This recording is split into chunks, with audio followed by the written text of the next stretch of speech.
Welcome Home Radio Podcast. Are you looking to buy or sell your home? Our team is here with answers to guide you through the buying and selling process. We encourage you to ask questions. Please comment on this show or visit us at welcomehomeradio.net for more information. Bringing real estate, lending, and education together in one place, and to help you make the right home decision for you and your family.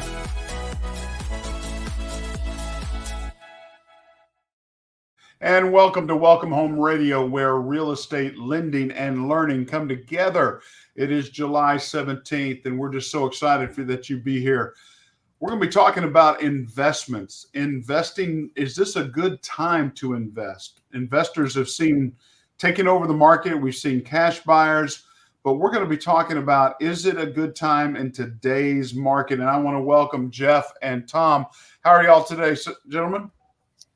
Good morning. Doing wonderful. Thank you.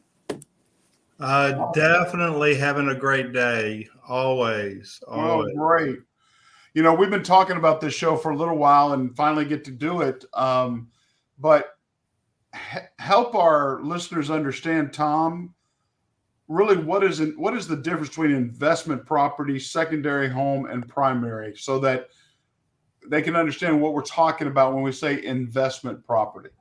Absolutely. Well, one of the things I, encourage, and I just got finished with the class yesterday, talking with them about what they can and can't say in agency relationships. In other words, the real estate community, what they should be saying. And they should never say that your primary residence, the house you're buying to live in, is a good investment. The house you're buying to live in is a money pit. Thank you, Tom Hanks, for that. Good movie. The neighbor next door, they go out there and they've got the tile guy cutting tile in the front yard or granite in the front yard.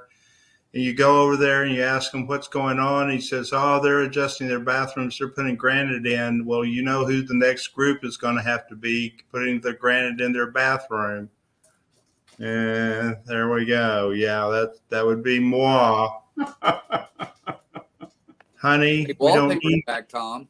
Yeah. Oh gosh, please don't mention that. Please. We went through the stage of getting rid of wallpaper. I mean, and you have pools. In investment houses, you do not put pools. That's crazy talk. That's, a great way to end up losing everything. So those are types of decisions that you make when it's your primary residence. You do things for your own enjoyment. You do things, organize the garage. Well, the professional garage people, that's like $15,000 now for them to come over and organize your garage. Those are types of things that with your primary residence make it such it's not a good investment. There's not going to be returns on the things you're doing. Second home, a lot of people nowadays do take the path that if they're not going to be living in their second home, they're not going to be there during parts of the year. And second homes, we're often referring to, vacation spots like the coast or like a ski place or in the mountains in Colorado or whatever it might be. In the mountains in New Mexico, whatever it might be for your second home type of dream second home. Some of those folks are creating income and revenue from them by doing Airbnb. Now, of course, we're running into across the nation more challenges with short-term rental type circumstances. I was actually in my neighborhood over near a house that I have as an investment property here where I live. And the cops were outside of the house. And I was asking the neighbor's so nosy, he knows everything. And I was asking the neighbor what's going on. He says, it's a short-term rental. They can't do that. Well, the city's passed an ordinance that says you can't make homes into short-term rentals. Well, the policing of that is tough. Think about being a cop and saying, hey, you can't stay here and you paid $180 a day or whatever you pay to rent that temporarily. then it creates all sorts of challenges for even the police to police those adventures, and you're the one getting the call because you're the owner. So investment properties, when we talk about investment, we're talking about one that is designed from the very get-go. You're going to probably not do much as far as upgrading in the living situation for the tenants that are there. They're going to be long-term tenants, which means more than 6 months. That's with most city regulations now, as far as if they're policing short-term rentals. So you're going to have somebody that's in there, and you're going to have to get used to the fact that you're going to generate the income, but some of that income is going to be reinvested to maintain and take care of the property as well. You don't want to let a property fall into disrepair, because it takes a lot more money to fix an investment property if you let it fall into disrepair than it does for you to maintain it. I'll give a perfect example. In my investment properties, one of the things I make sure I do is the AC, take care of the AC on an annual or a biannual basis. My AC guy goes by all my rental properties and goes in and checks the AC and cleans it and makes sure that everything's working in order, because I want the most expensive thing I'm going to have to replace besides the roof. And I will tell you, ACs are catching up with roofs pretty quickly, because I just replaced one not just too long ago. I just wrote it off of my taxes, and I was like, golly, I spent this much. I could have put a new everything in this place. But those are things you got to plan for and budget for.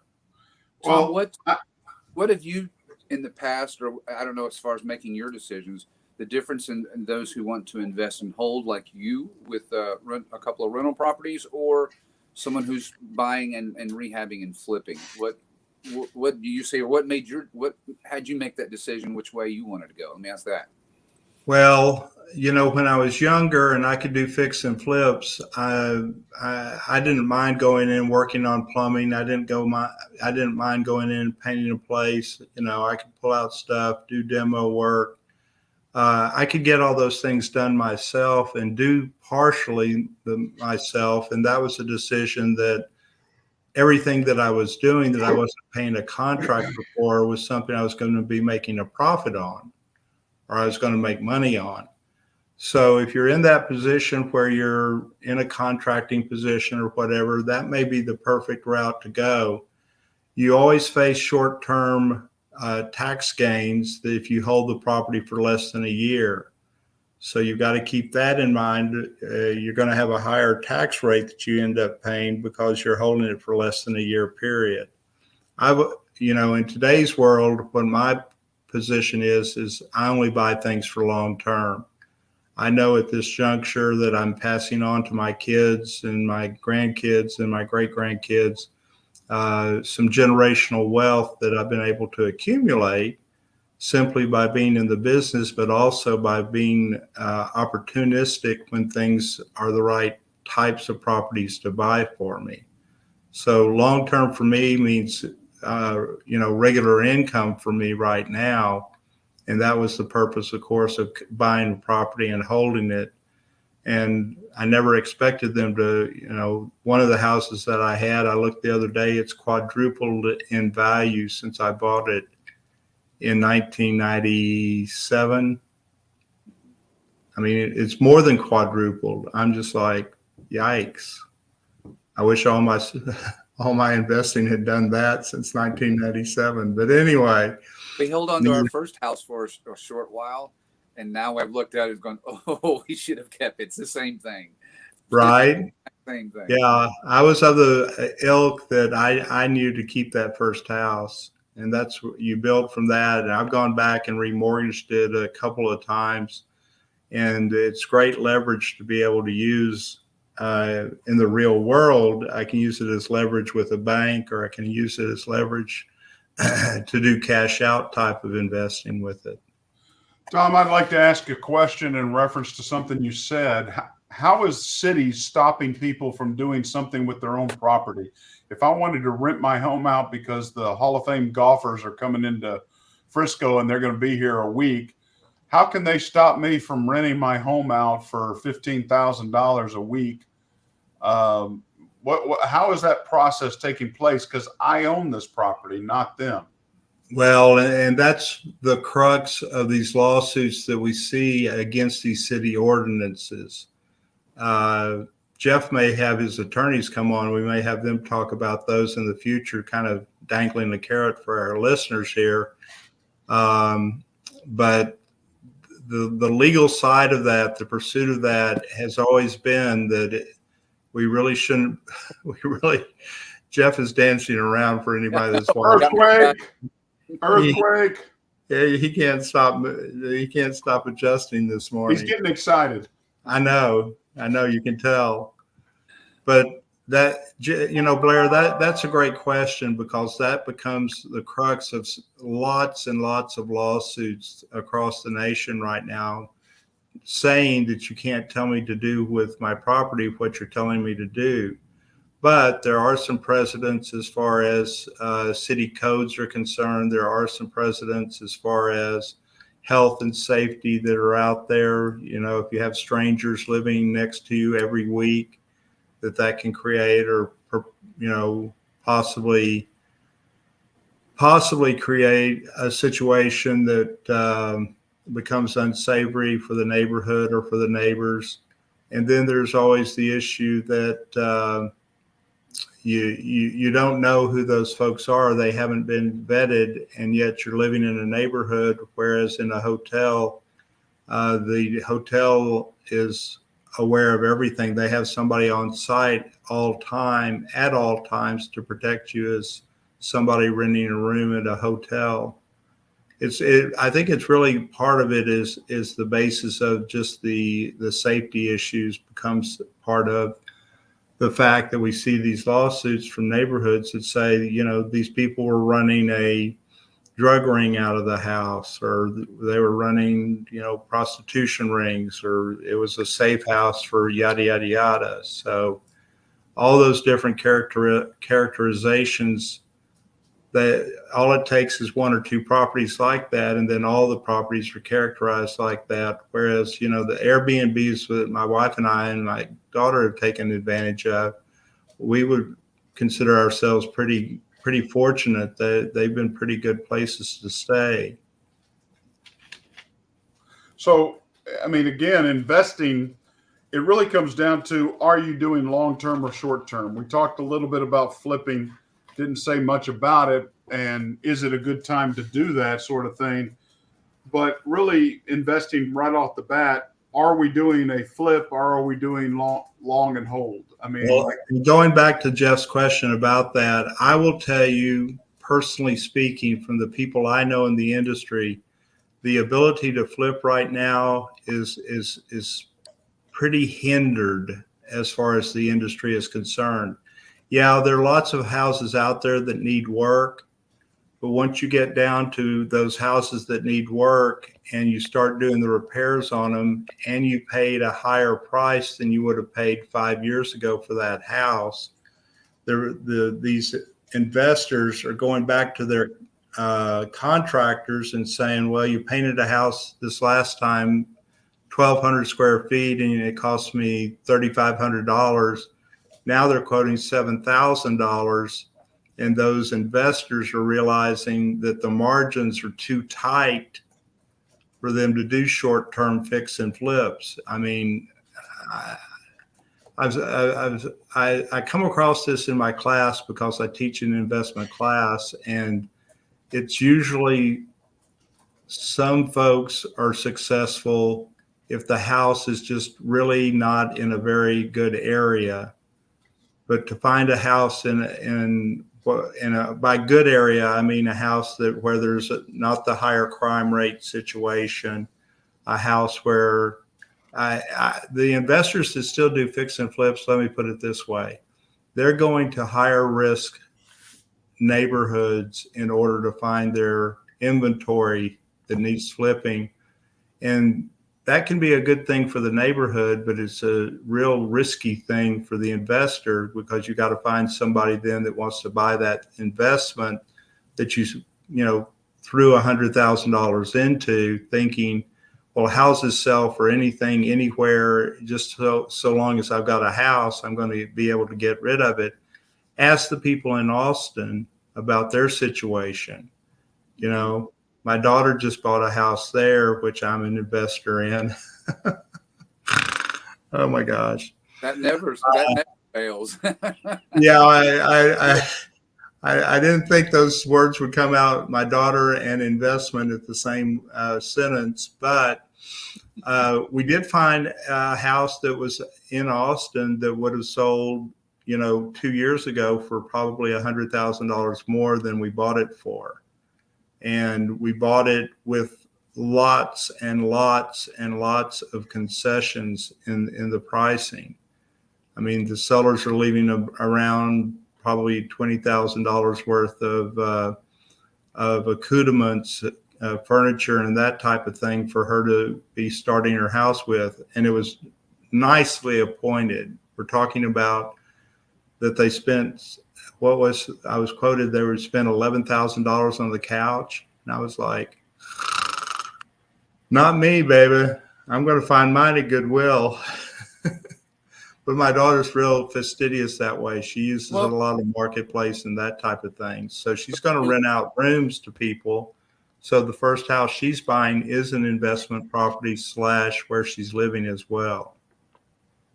But when you look at places like Austin, we know it had skyrocketed there in the last few years. So when you say that house had set there, some of that's relative to the jump that had happened in some areas. Would that? Oh, absolutely.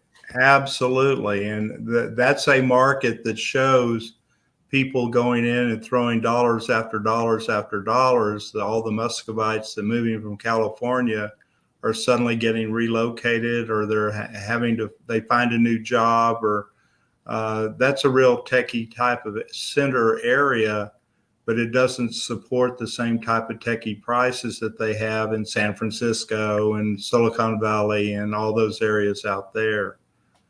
So it's a real mental transition. Well, right now in Texas, if we to look at Texas as a market, right now investment properties we're not seeing, because of limited supply, really availability for investments. Would you agree with that? Or like you're saying, it's tight margins. They're not able to get what they need to get out of it to make it worthwhile to flip. But investment properties to hold, long hold, are worthy of the time right now, aren't they? That is correct. I just bought a house 2 months ago now. I bought a house up in Louisville, and the tenants, it was vacant a day. The tenants that moved in, I cash flow on that house about $200 a month. So it meets all my criteria. And the house is in pretty brand new condition. I bought one that somebody, so I'm even seeing, these investors that go into fix and flip are coming back and saying the longer they keep that property, it's kind of weird that, you're thinking fix and flip people are preying on those people that, have to sell and they don't have a very nice house. Well, sure enough, in this fix and flip situation, I could tell the investor was sick and tired of paying 14% interim interest on the property because that's eating into his profits so much. So I came in with an offer, and my offer wasn't as good as a couple of other offers that came in at the same time, but because of the conditions of my situation of being able to get the closing done in 2 weeks, they were like, okay, let's do that. And Jeff, I let them pick the title company because it had been in an estate. Otherwise, I'm serious. All was coming after the show. I wasn't going to call. Yeah, I knew that this conversation might follow up, so I wanted to kind of cover my keister already before I get into it. Fair enough. It had been in an estate for 3 years, and it was more like I had sympathy for the title company rather than anything else. They did a horrible job, but you would not have screwed this up. One of the things that I had read earlier this year that was reported, and now they're coming back saying, no, that's not the correct numbers, but there were reports that around 56% of homes in 23 were purchased by investment or large conglomerate groups or companies. And now I heard it's come back. It's really 27%. Are you all familiar with those numbers? Have you seen those? Wall Street Journal came back and said, no, that's not right. It's more like 27%. CoreLogic backed that number as well, as I understand it. But so it's happening. There's a lot going on. And even if someone wants to get into investing, there are groups you can be a part of that have formulas that you kind of get in as a silent investor, and you can grow into being an active investor as you learn the business and want to get more involved. So I know that's become pretty common, and they're doing a lot. And I saw one of their properties, let's say in Cleburne, a couple of weeks ago. He bought it for around 60. The home was built in 45. He's going to put about somewhere around 85 grand into it. And then it's going to be available to sell for almost 300. I think it was 331 were some of the numbers I was being thrown around. So but that is an older neighborhood, and they're bringing it back to life because this is going to be like a third property on that block in that area. Well, and you do bring up an important part for our listeners if they're not familiar with Cleburne, Texas. We're talking about smaller communities as far as going into. Mm-hmm. So if you told me Tyler, if you told me Cleburne, if you told me Graham, if you told me any of these smaller communities out there, yeah, they're beginning to make the adjustment to these higher pricing as well, because it took them a longer time to catch up. The big deal when you go into smaller communities, again, if you're buying properties and you're going to fix them up, is finding the workforce that is capable of doing the repairs that you need to be doing. So you need to have an active working knowledge of what plumbing issues the house has, what electric issues the house has, et cetera. I talk about this from the standpoint I've had a kind of a series of different things going on, and one of them's electric. And one of the things I learned as a kid, I don't touch electric. I mean, if the house is turned off, all the power's turned off, you put your little needles into the meter and it says 0, and you go, okay, nothing's flowing through.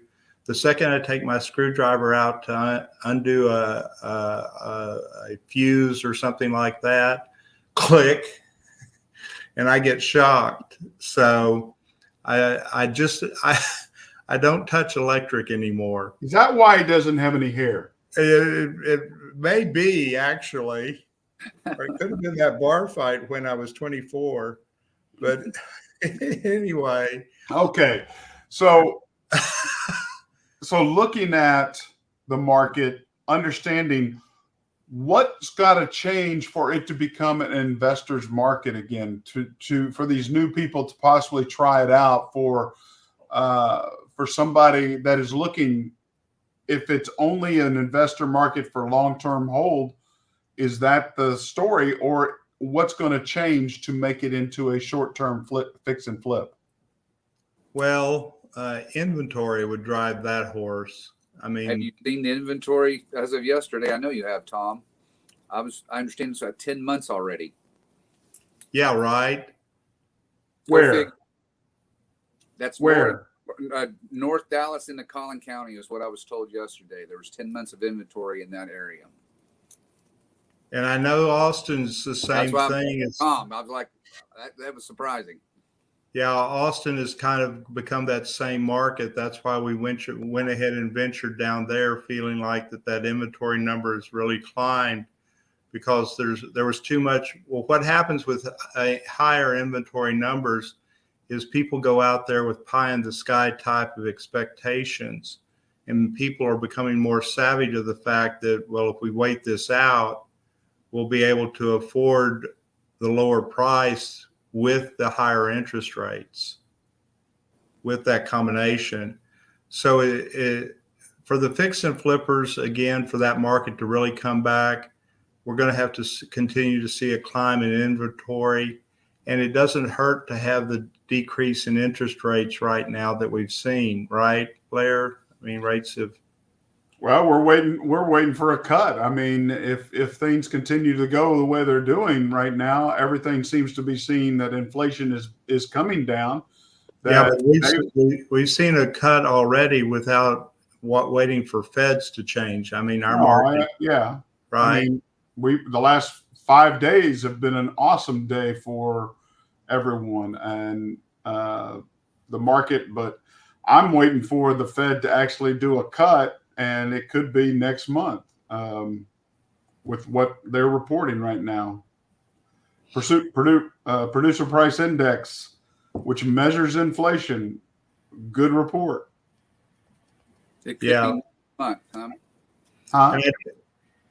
Did I say that one more time? You said the first cuts could be within a month? We could see a cut in August if things continue to read that way. But again, interest rates are still, I mean, we're over the 101 mark right now. That's huge. I mean, like I said, the last 5 days has been very positive for interest rates, and seems like it's continuing. But what's the election going to do?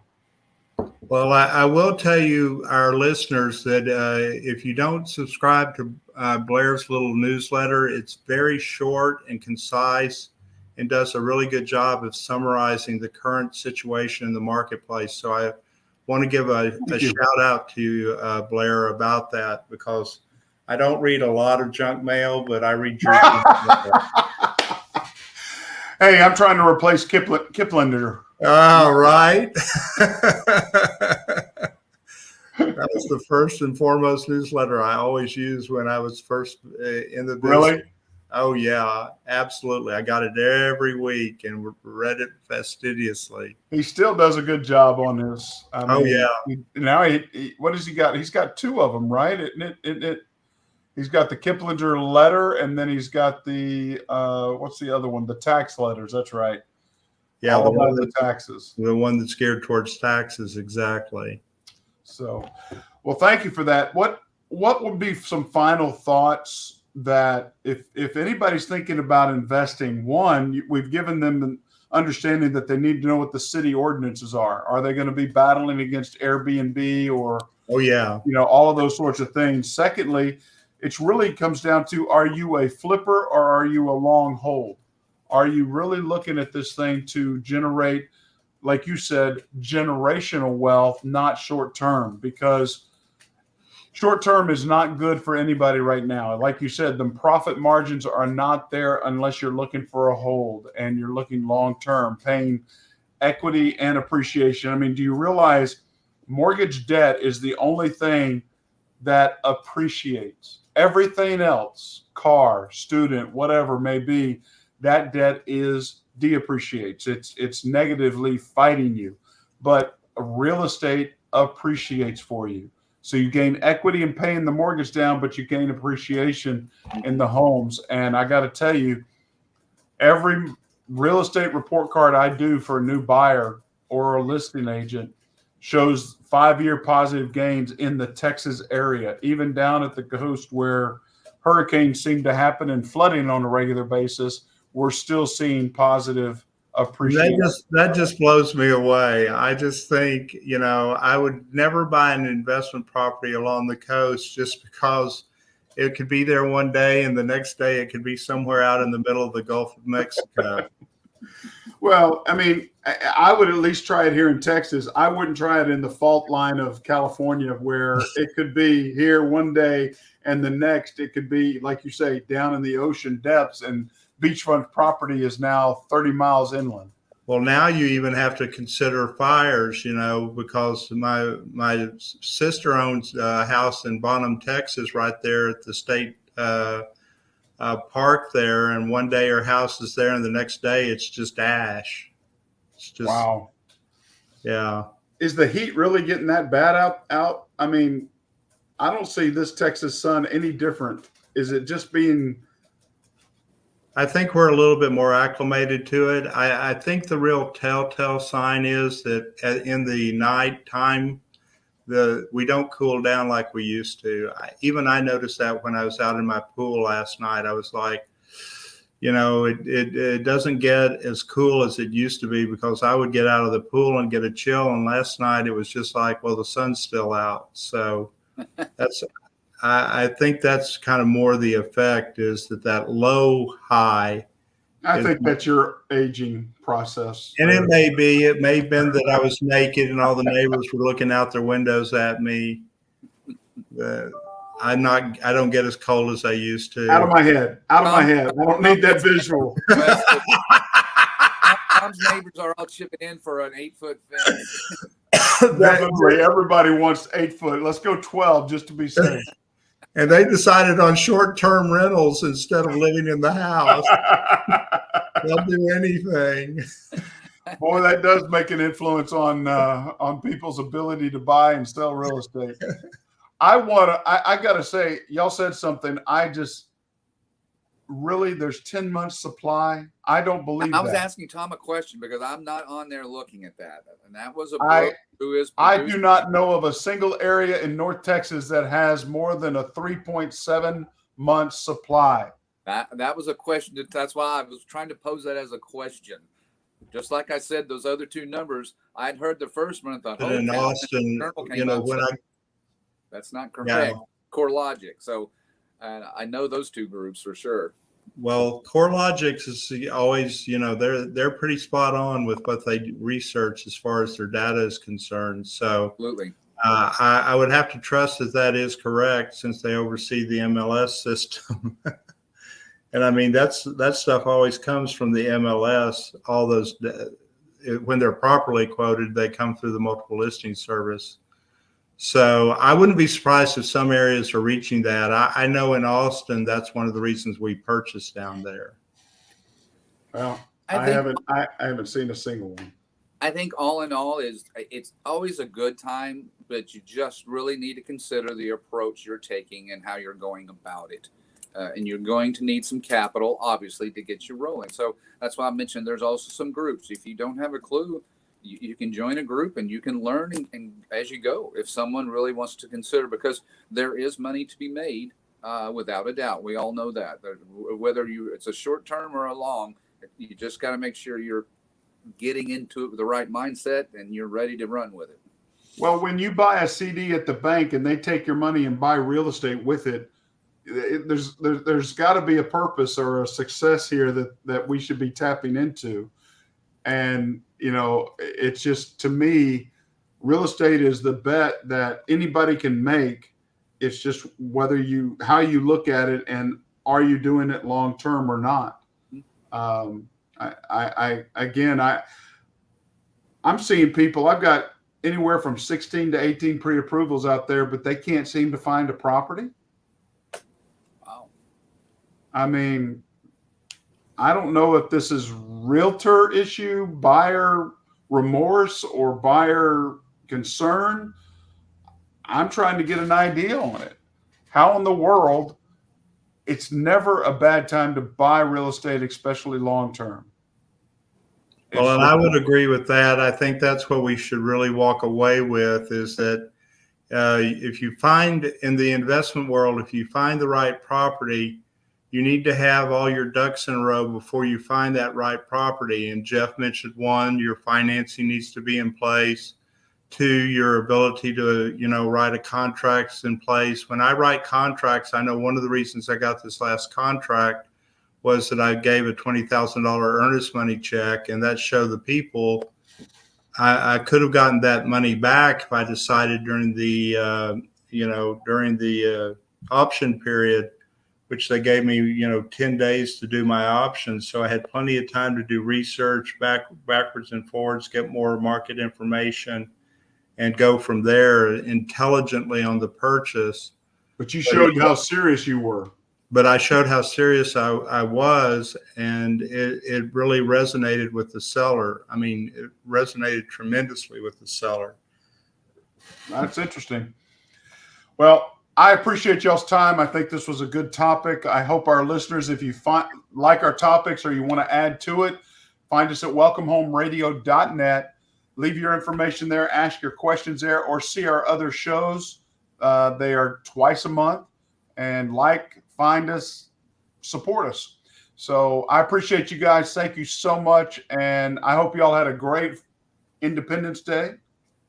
July is already here and almost halfway over with already. Oh, thank you for reminding me about that. It's tough. Things go by much faster at our age, Thom. Yeah, they do, don't they? Make it stop. I'm Blair Thomas. Thank you so much, and God bless. I'm Jeff Duffy. Have a wonderful And I'm day. Thom Home. Welcome Home Radio production provided by Lunatic Digital. Check the listing of this podcast for the links to our sponsors. And don't forget to like, share, and follow us on social media. Visit welcomehomeradio.net for more information.